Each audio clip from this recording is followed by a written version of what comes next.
پر میرا بھائی نا ہمیں زمین میں حصہ نہیں دے رہا، اس کے لیے مجھے کچھ بتا دینا، ان کے دل میں ہمارے لیے رحم ڈال دے۔ اللہ جائیداد میں حصہ نہیں دے رہا بھائی، بھائی المیہ ہیں بینگ اے مسلم، وراثت میں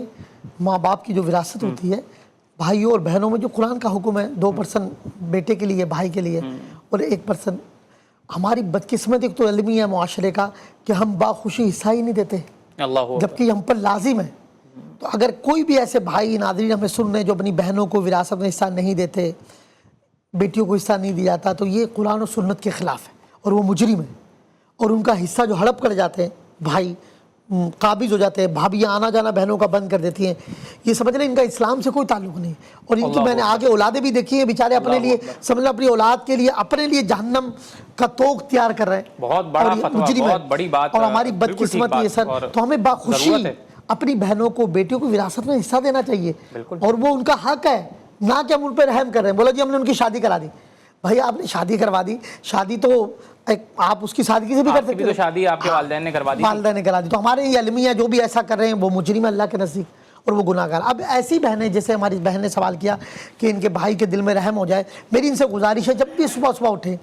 سورہ قریش لإیلاف قریش اماں پارے میں آخری 10 سورتوں میں سورہ مبارک موجود ہے، سورہ قریش روزانہ صبح، کیونکہ اس کا عدد 11 کا بنتا ہے، روزانہ صبح اٹھ کر 111 بار پڑھیں اور سورہ قریش کو کثرت سے پڑھیں، نماز میں پڑھیں،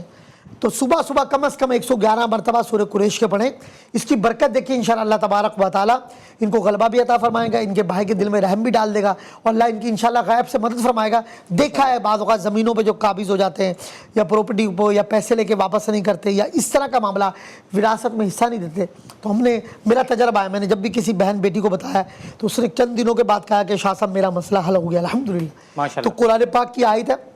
بلیو ہونا چاہیے کہ ہم اللہ کا کلام پڑھیں، اور اللہ کے کلام میں شفا ہے، اللہ کے کلام میں فلاح ہے، اللہ کے کلام میں طاقت ہے، کیونکہ یہ وہی قرآن ہے، فرمایا لو انزلنا هذا القرآن